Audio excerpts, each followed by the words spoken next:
Captain Jake Morrison stood on the bridge of his ship. The ship was called Vanguard. It was a human warship from Earth. Jake looked at the screen in front of him. The screen showed a message from space. It was an emergency message. The aliens who sent it looked scared. The alien on the screen was named Velix. She came from a place called the Crithian Federation.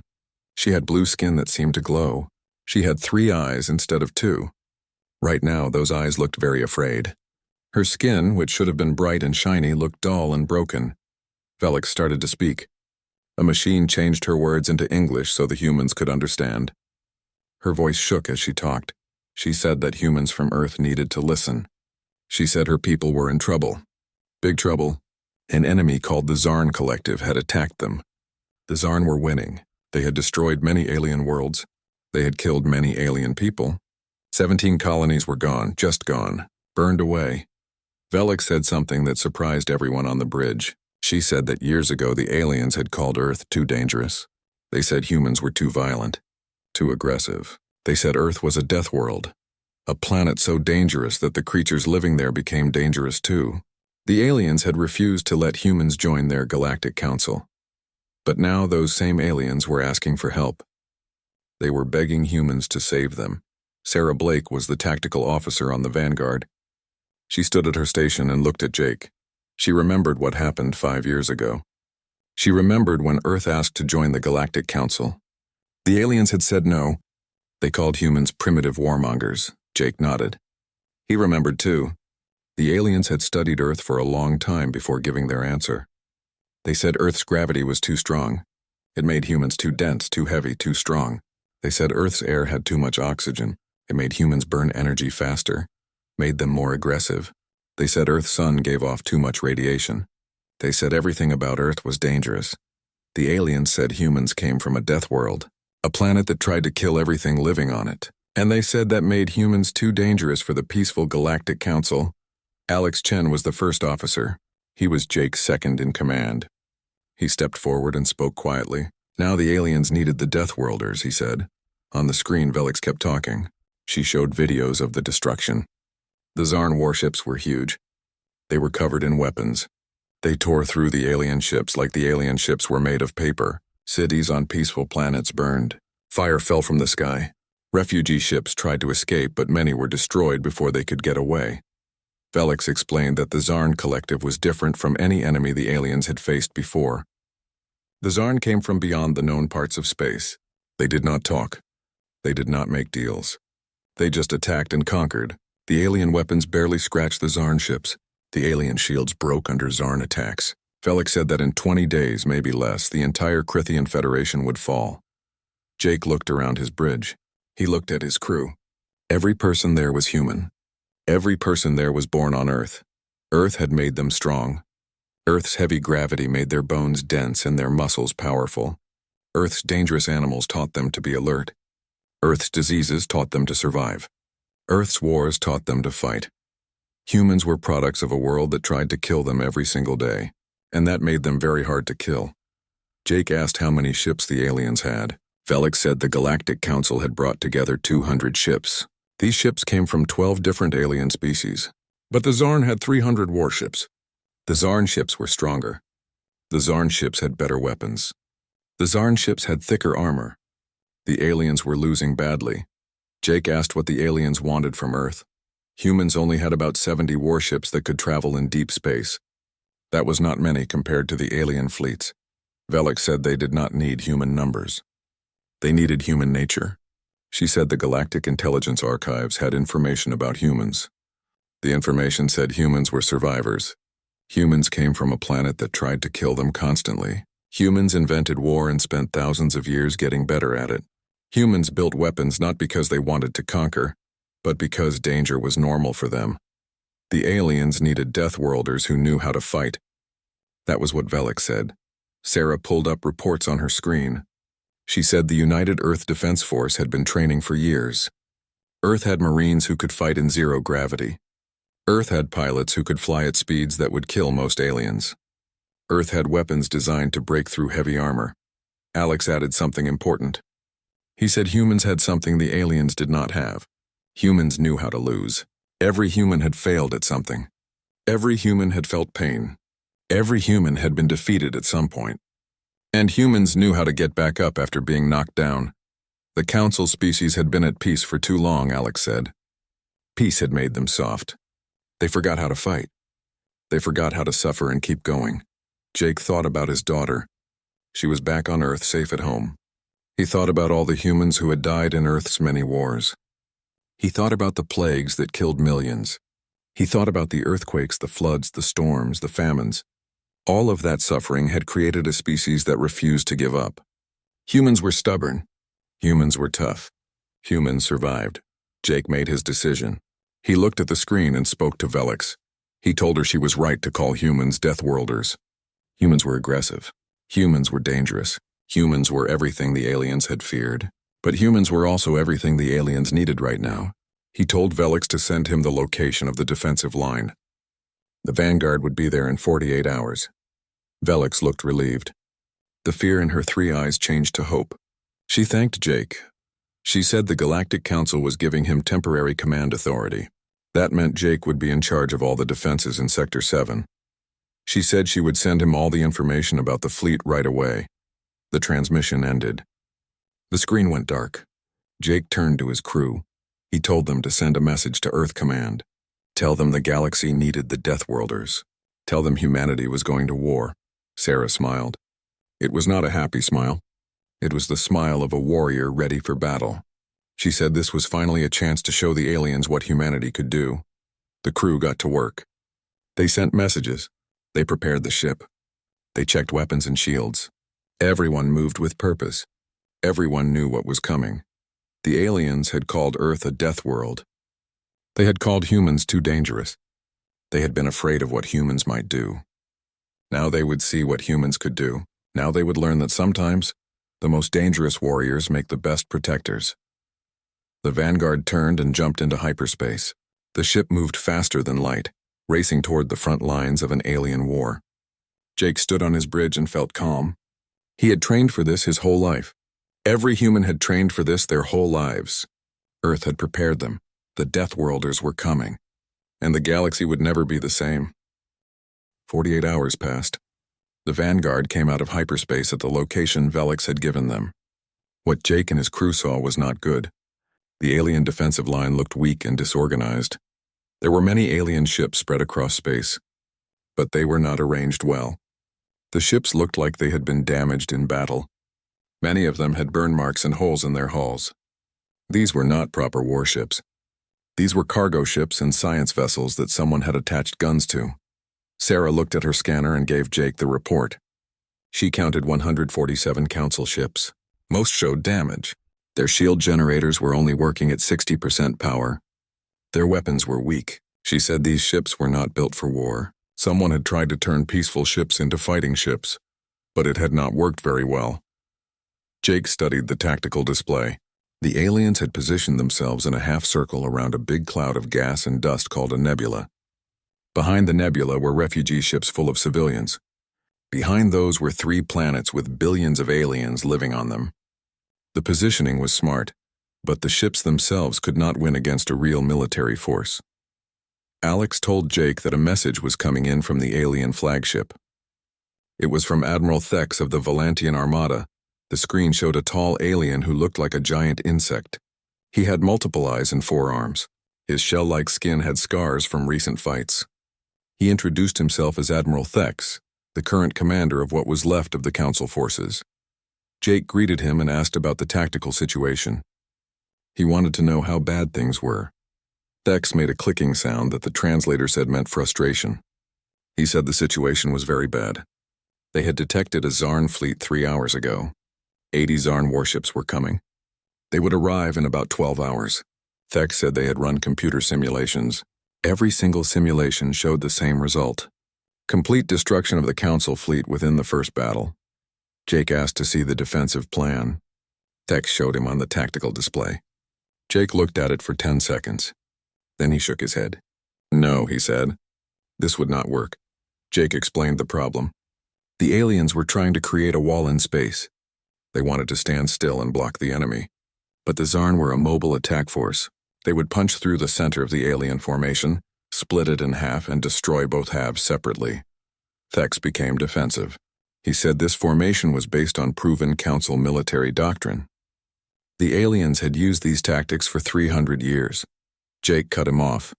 That doctrine was written during peacetime, he said. It was written for fighting opponents who followed the same rules.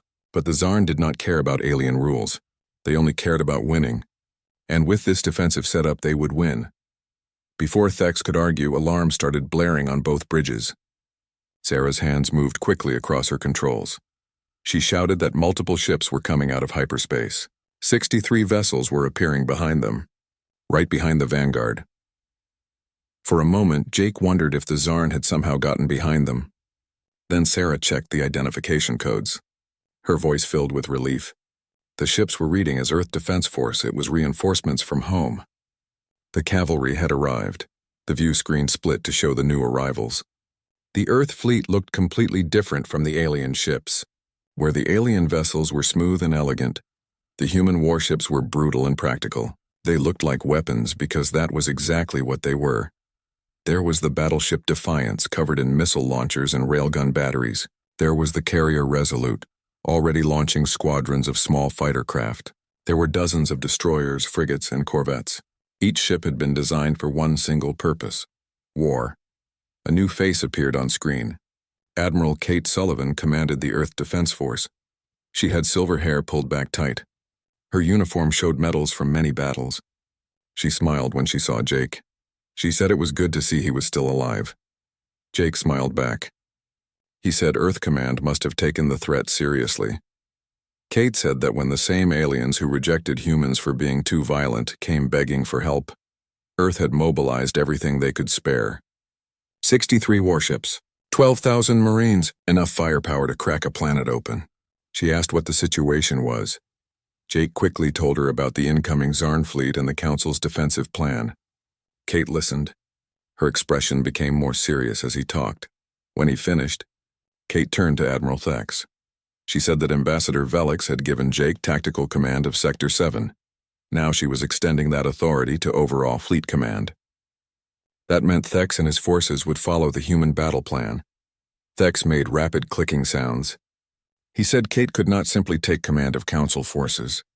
The aliens had procedures. They had chains of command. They had rules, Jake interrupted. He said Thex had 11 hours before 80 Zarn warships arrived. Procedures would not save the refugee ships. Procedures would not save those colonies. He told Thex he respected his experience. But Thex had been fighting a losing battle with tactics designed for a different kind of war. Jake asked Thex to let the humans help. Let the Deathworlders do what they did best. The alien admiral stayed silent for a long time. Jake could see him thinking. Finally, Thex's posture changed. The translator said it meant reluctant acceptance. Thex agreed. He asked what Jake's orders were. Jake turned to his tactical display.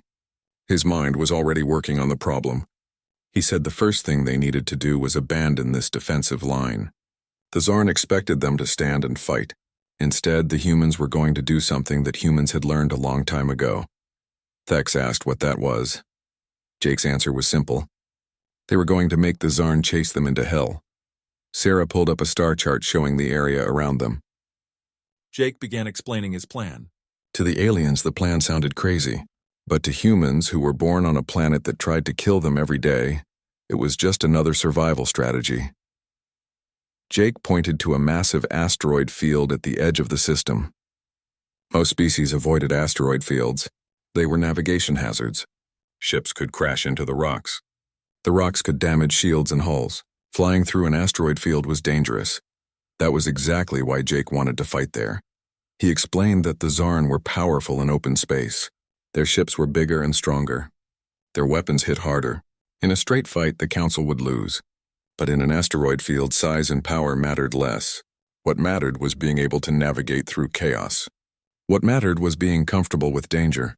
And humans were very comfortable with danger. Earth had its own asteroid belt. Human ships trained there all the time. Human pilots knew how to fly through dense fields of spinning rocks. Human combat computers could map safe paths through the chaos. Humans could turn the asteroid field from a hazard into a weapon. Thex looked uncertain, but he had agreed to follow human command. He gave the order to his ships. The Council fleet would move to the asteroid field and prepare for battle. The combined fleet began to move. Human ships and alien ships traveling together. The Deathworlders and the civilized species united against a common enemy.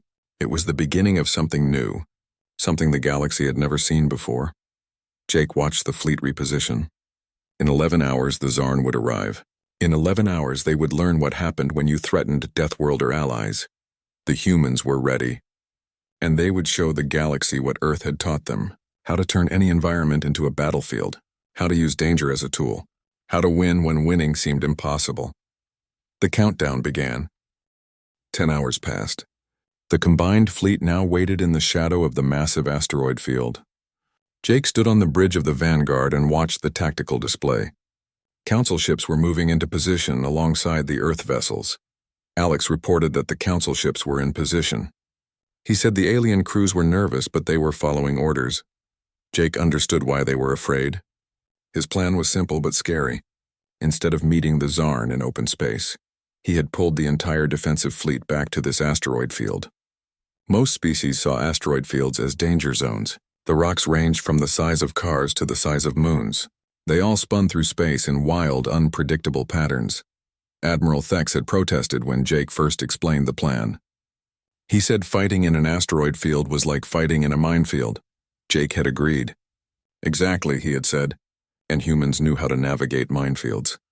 The human ships had spent hours mapping the asteroid field. They used their advanced sensors to plot safe routes through the rocks. They placed weapons platforms on some of the bigger asteroids. They laid space mines along the paths where the Zarn would probably fly. They set up fallback positions throughout the field. The Council ships, following human guidance, had hidden behind large asteroids. Their weapons were weak, but they could still help with surprise attacks. Sarah suddenly announced contact. The Zarn fleet was emerging from hyperspace. 83 vessels. They were scanning the system, looking for their prey. Jake watched the Zarn fleet appear on the display. Their ships were huge. Each one was covered in weapons. They moved in a tight formation, organized and confident. They had won every battle so far. They had no reason to think this battle would be different. Alex said the Zarn were detecting their energy signatures. The Zarn fleet was changing course. They were heading toward the asteroid field. Jake said one word: good. Then he told Sarah to activate the beacon. A single automated beacon started broadcasting from the edge of the asteroid field. It sent out a distress signal in multiple alien languages. It was bait. The Zarn took it. Their fleet adjusted course and moved straight toward the field.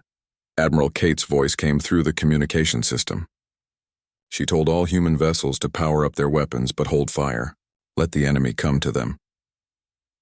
The Zarn fleet reached the edge of the asteroid field and slowed down. Their sensors were scanning the dense rock formations. For a moment, Jake wondered if they would retreat. Maybe they would call for more ships. Maybe they would do the smart thing. But conquerors were proud. The Zarn had won too many easy victories. They had become arrogant. The Zarn fleet entered the asteroid field. Their tight formation began to spread out as they navigated around the obstacles. This was exactly what Jake wanted. Sarah reported that the Zarn were splitting up. Their formation was breaking apart as they moved through the field. Jake asked how far they were from the kill zone.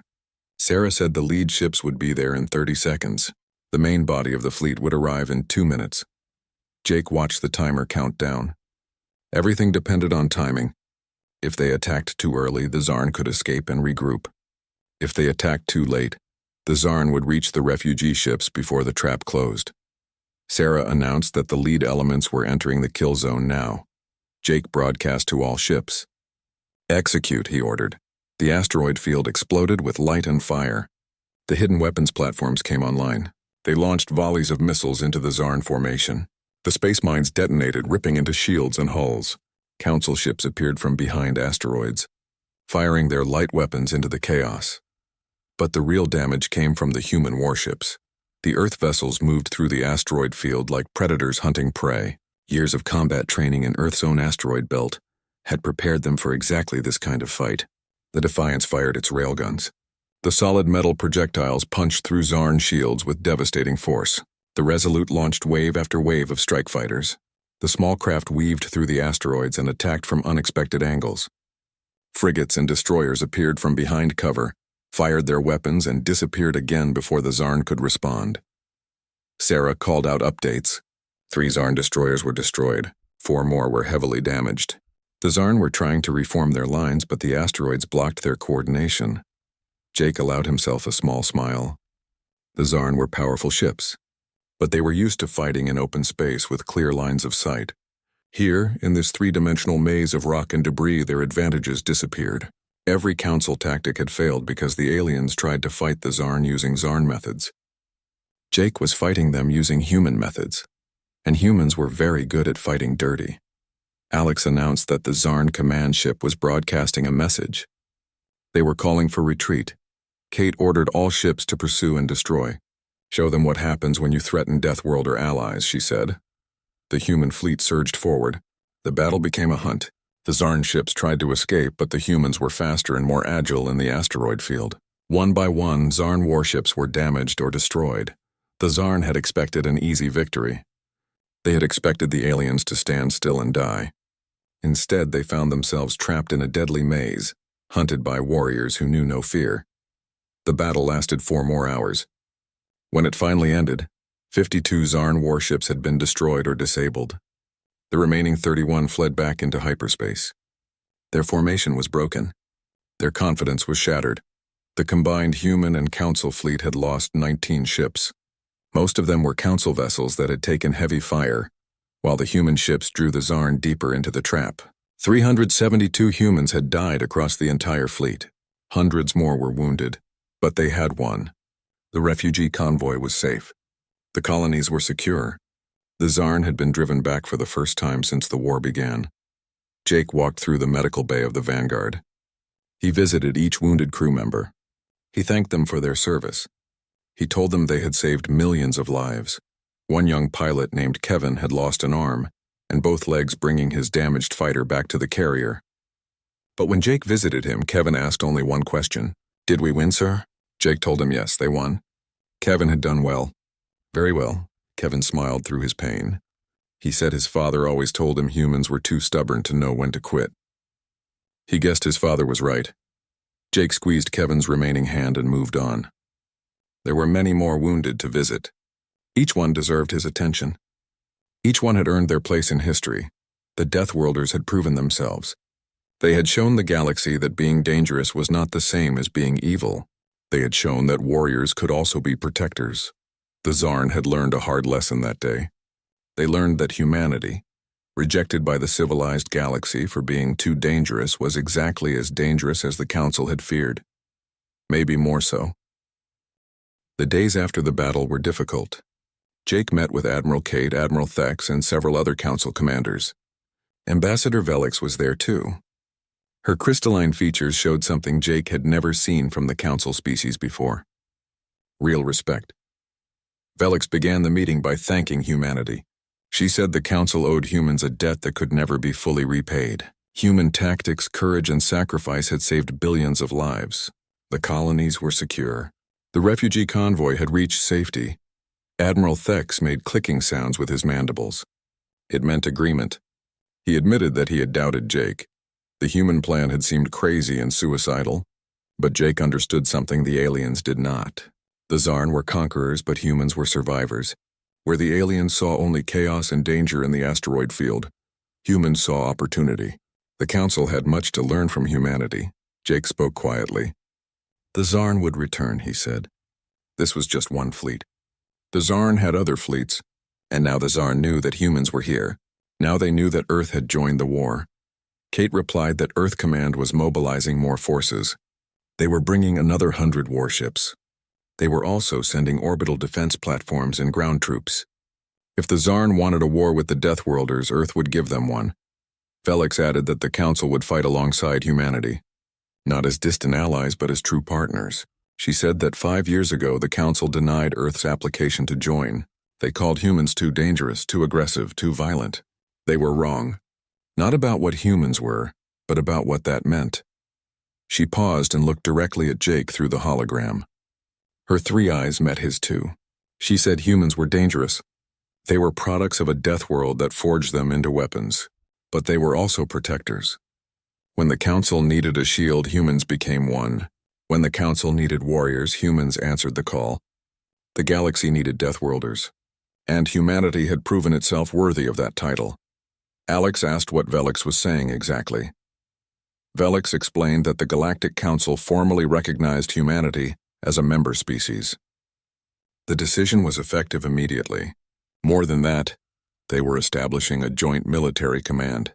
The Council forces and Earth Defense Force would operate as one unified fleet. If Jake accepted, he would serve as supreme commander of all allied forces in this sector. Jake looked at Kate. She nodded her approval. Jake said he accepted the position. But he wanted certain things understood.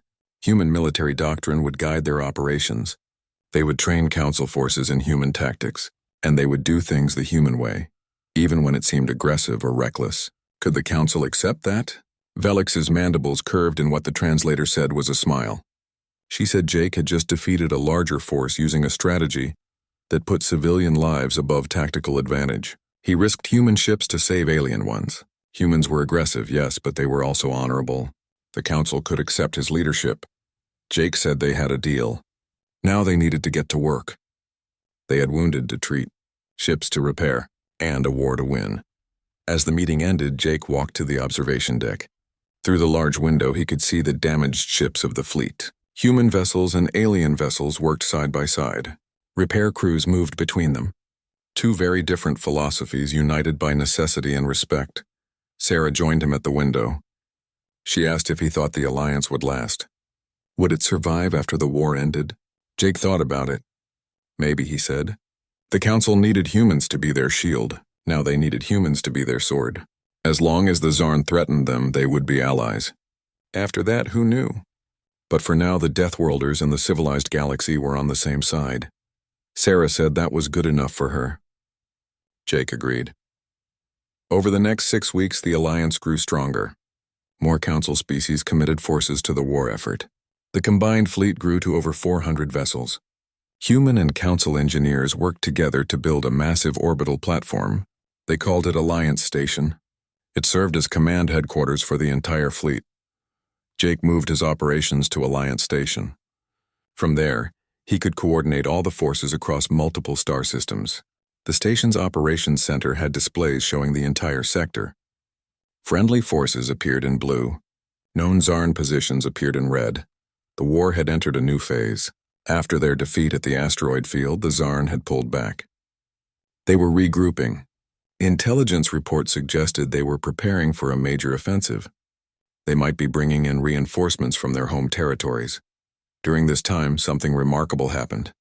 The Council forces began to change. Human officers worked with alien crews, teaching them Earth combat tactics.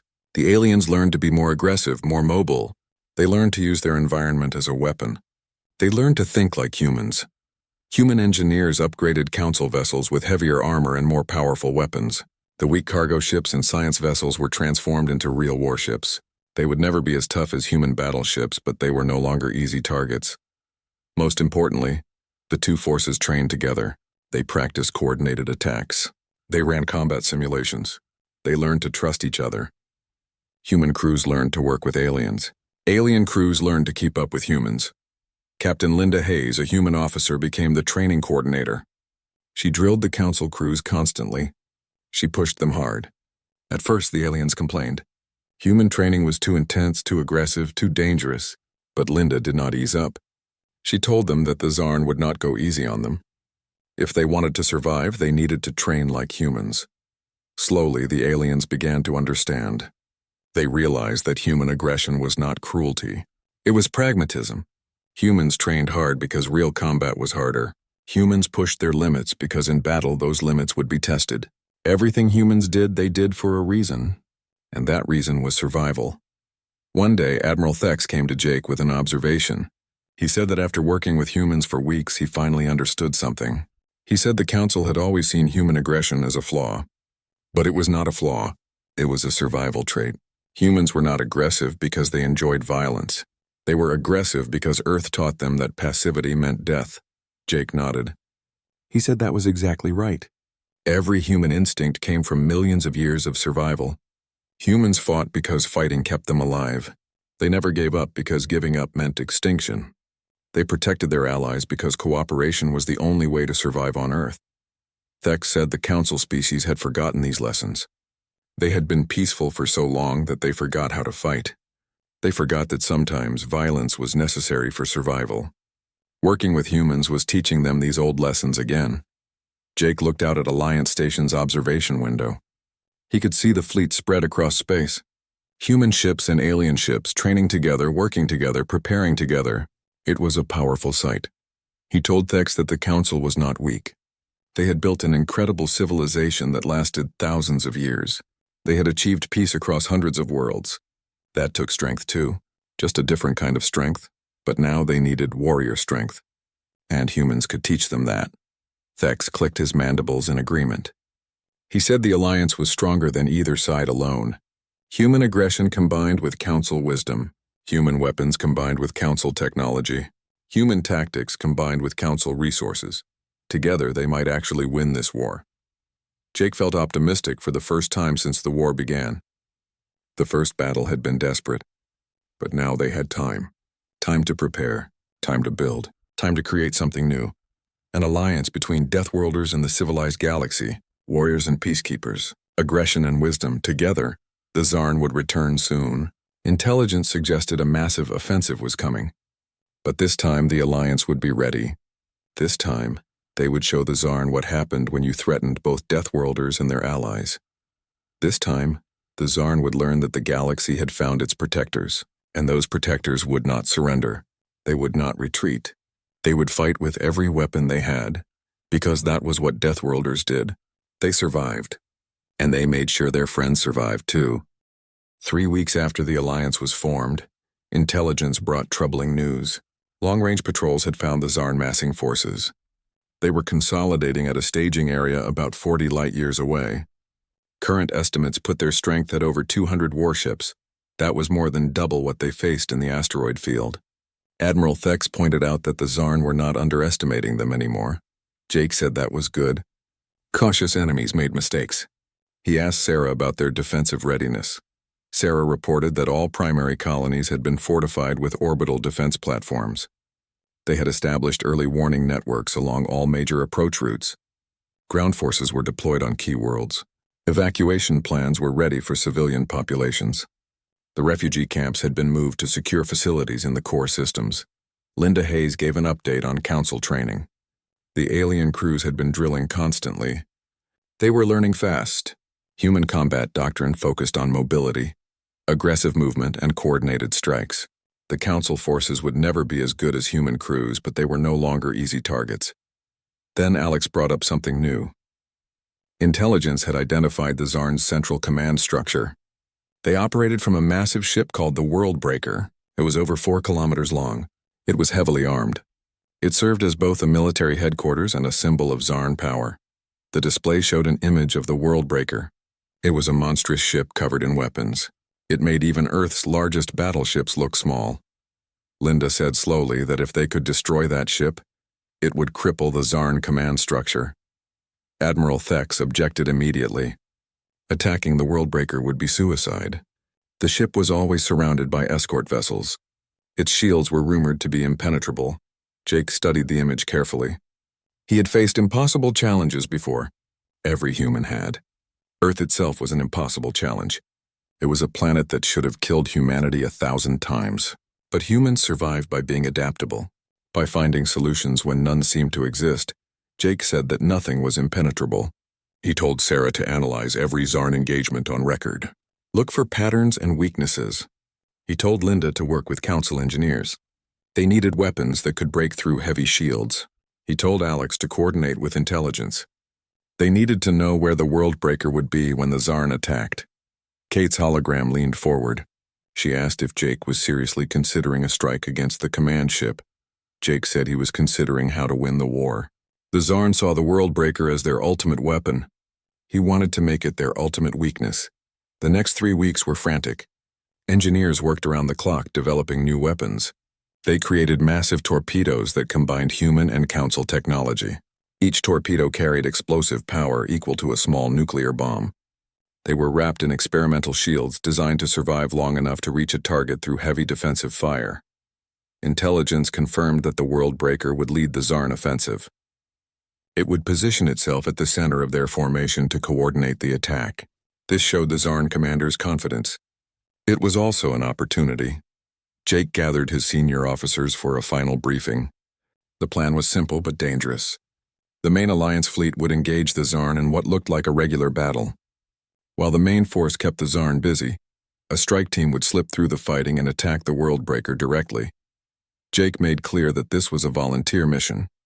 He would not order anyone to do it. The strike team would be outnumbered and outgunned. They would be deep in enemy territory. Chances of survival were very low. Every officer in the room raised their hand to volunteer. Jake felt proud. These were his people, human and alien together. They were bound not by species but by shared purpose. They understood what was at stake. They understood the cost, and they were willing to pay it. 4 days later, the Zarn arrived. 237 warships came out of hyperspace in perfect formation. The World Breaker sat at their center like a predator leading its pack. The Alliance fleet waited in defensive positions around the primary colony world. They looked ready to defend. The Zarn commander sent a message. "Surrender now and your deaths will be quick. Resist and we will burn your worlds until nothing remains but ash." Jake replied with one word. "No." The battle began. The Zarn fleet charged forward in waves. Their weapons blazed with light. The Alliance met them head-on. Council ships and human vessels fought side by side. The space between the fleets filled with fire as missiles, energy beams, and solid projectiles crossed the darkness. Jake watched from Alliance Station. He tracked hundreds of engagements at once. The Alliance was holding, but barely. The Zarn had superior numbers and firepower. The defense could not last long. It did not need to. Alex reported that the strike team was away. They were moving into position. Jake switched his view to follow them. 12 ships broke from the main formation, a mix of human destroyers and upgraded council frigates. They moved fast and low. They used the larger ships as cover. Their electronic signatures were masked by the chaos of battle. The Zarn escorts detected them when they were 50 kilometers out. Fire concentrated on the strike team.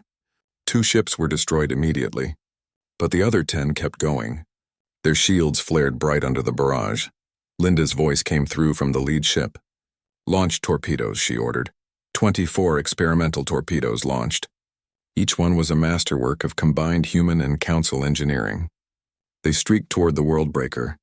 Their shields held against defensive fire. 18 were destroyed in flight, but 6 got through. 6 torpedoes struck the World Breaker's shields at the same moment. For a second, nothing happened. Then the shields flickered. They were overloaded by the combined impact. The last 2 torpedoes punched through the weakened defenses. They detonated against the hull. The World Breaker shook. Explosions rippled along its length. Secondary detonations cascaded through its systems. The mighty ship, symbol of Zarn power, began to break apart. Sarah confirmed it. Target destroyed. The World Breaker was gone. The effect on the Zarn fleet was immediate. Without their command ship, their formation fell apart. Ships collided as they tried to move without coordination. Some tried to retreat. Others kept attacking. The confusion was total. Jake ordered all forces to advance. "Break them," he commanded. The Alliance fleet surged forward. The Zarn learned another lesson. They learned that Deathworlders did not just defend. They hunted. The battle lasted 6 more hours. When it ended, 168 Zarn ships had been destroyed or captured. The remaining vessels fled in complete disorder. Their offensive was shattered. The Alliance had lost 42 vessels. 5 were from the strike team, but they had won a complete victory. Jake stood in the operations center. He was exhausted but satisfied. Ambassador Velix appeared on the hologram. Her crystalline features glowed with joy. She said the council received reports of total victory. The Zarn offensive was broken. Their remaining forces were in full retreat. Jake had saved them again, Jake corrected her. They saved each other. This was a team effort. Council courage and human aggression together. That was what won the war. Velix smiled. "Perhaps," she said, "but it was a Deathworlder who showed them how to fight like warriors. The galaxy owed humanity a great debt. The war was not over. The Zarn still existed somewhere in space, but they had been dealt a crushing blow. Their main fleet was destroyed. Their command structure was broken. It would take them years to recover, And in those years, the alliance would grow even stronger. Humans and aliens working together, warriors and peacekeepers, aggression and wisdom. The Deathworlders had become the galaxy's shield, and they would remain so for as long as they were needed. 3 months after the Great Battle, the galaxy had changed. The alliance between humanity and the Galactic Council had become permanent. What started as a desperate partnership in war had grown into something deeper. Jake stood on Alliance Station and looked out at the fleet. There were now over 600 ships. More species had joined the alliance after seeing what humans and the Council achieved together.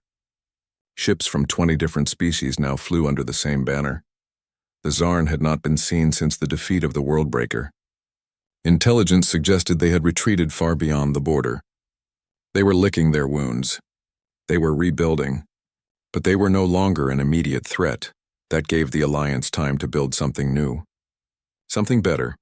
Admiral Thex came to visit Jake in his office. The insectoid admiral had changed over the past months. He carried himself differently now. More confident, more aggressive. Working with humans had taught him new ways of thinking. Thex said he had been thinking about something. Before the war, the Council thought they understood the galaxy. They thought peace was the natural state of things. They thought war was primitive and unnecessary. The Zarn proved them wrong, but humans taught them something even more important. Jake asked what that was. Thex said humans taught them that peace must be protected. Peace does not just happen. It must be defended, sometimes violently. The Council had forgotten that lesson because they had peace for so long. They thought their civilization was safe simply because it existed. But safety is not guaranteed. It must be earned every single day. Jake nodded. That was a hard lesson. Earth had learned it many times throughout history. Every generation of humans had to relearn it. Peace was precious, but it was also fragile. It required strength to maintain. Thex said the Council was changing. They were building more warships. They were training more soldiers. They were fortifying their borders. Not because they wanted war, but because they wanted to prevent war. Strength deterred aggression. Weakness invited it. But Thex also said something else. He said the Council was learning from humanity in other ways too. Human culture was spreading through the Alliance. Council species were studying Earth's history. They were reading human books. They were watching human movies. They were learning human languages. They were fascinated by humanity. Not just by human military power, but by human spirit. The same species that could be so aggressive could also be so kind. The same people who built terrible weapons also created beautiful art. The same civilization that knew war so well also valued peace so highly. Humans were complicated, and the aliens were learning that complicated was not the same as bad. Sarah came in with a report. She said Earth had sent new orders. The United Nations wanted to establish formal diplomatic relations with every Council species. They wanted to open trade agreements. They wanted to exchange students and scholars. Earth was not satisfied with just being military allies. They wanted to be friends, Jake smiled. That sounded like humanity. Humans made friends easily, even with former enemies. Earth's history was full of wars followed by strong friendships. The same nations that fought each other became close allies decades later. Humans understood that yesterday's enemy could be tomorrow's friend. Alex entered with different news. He said the Council had made an official announcement. They were building a new academy for military training. It would be located on a neutral world. Both human and alien officers would teach there. They were calling it the Alliance Military Academy. Its motto was simple: strength protects peace. The academy would teach both human and Council military doctrine. Future officers would learn from both philosophies: aggression and caution, speed and patience, innovation and tradition. The best of both worlds. Jake thought that was perfect. The next generation would grow up knowing both human and alien ways. They would be stronger for it. Later that day, Jake walked through the residential sections of Alliance Station. The station now housed thousands of people. Humans and aliens living together, working together, becoming friends. He saw human children playing with alien children. The differences in their bodies did not matter. They were just kids playing together. He saw human and alien couples walking hand in hand. Love transcended species. He saw mixed crews in the cafeteria, sharing meals and stories. Barriers were falling. This was the future. Not just military alliance, but real integration. Real friendship. Real unity. Jake received a message from Earth. His daughter wanted to talk. He went to his quarters and opened a video call. His daughter was now 14. She smiled when she saw him. She said she was proud of him. Everyone on Earth was proud. Humanity had proven itself to the galaxy. They showed that Deathworlders could be heroes. But she also said something that surprised him. She said her school now had alien students, 3 Crithian children whose parents worked at the New Earth Embassy. At first, the human kids did not know what to make of them. They looked so different. They had 3 eyes and blue skin. But after a few weeks, nobody cared about the differences anymore. The alien kids were just kids. They played the same games. They had the same worries about homework. They laughed at the same jokes. Under the surface, everyone was the same. Jake's daughter said the galaxy was getting smaller. In a good way. People were people, whether they came from Earth or from a planet 100 light-years away. Jake felt his eyes water. This was what he had been fighting for. Not just to defeat the Tsar, not just to save the Council, but to build a future where his daughter could grow up in a galaxy without barriers. A galaxy where different species could live together in peace. After the call ended, Jake returned to the observation deck. Ambassador Velix was there, looking out at the stars. She turned when she heard him approach. She said she had been thinking about how everything changed. 6 months ago, the Council feared humanity. They thought humans were too dangerous, too violent, too unpredictable. They were right about all of that. Humans were all those things, but the Council was wrong about what those qualities meant. Dangerous did not mean evil. Violent did not mean cruel. Unpredictable did not mean untrustworthy. Humans were dangerous when they needed to be. But they were also kind. They were also loyal. They were also honorable. Velix said the Council had judged humanity based on fear. They looked at Earth and saw only a death world. They looked at human history and saw only war. They did not see the whole picture. They did not see the art, the music, the literature, the philosophy. They did not see the compassion, the humor, the love. They only saw what they were afraid of. Now they saw everything. And what they saw was beautiful. Jake said humanity learned the same lesson. Before meeting the Council, humans thought they were alone. They thought the galaxy was empty or hostile. They prepared for the worst. They built weapons and defenses. They expected to fight for their survival. But the galaxy was not empty. It was full of civilizations that built amazing things. It was full of species that valued peace and knowledge. Yes, there were threats like the Zarn, but there were also friends like the Council. Humanity and the Council needed each other. Humans brought strength. The Council brought wisdom. Together they were better than either could be alone. Velix agreed.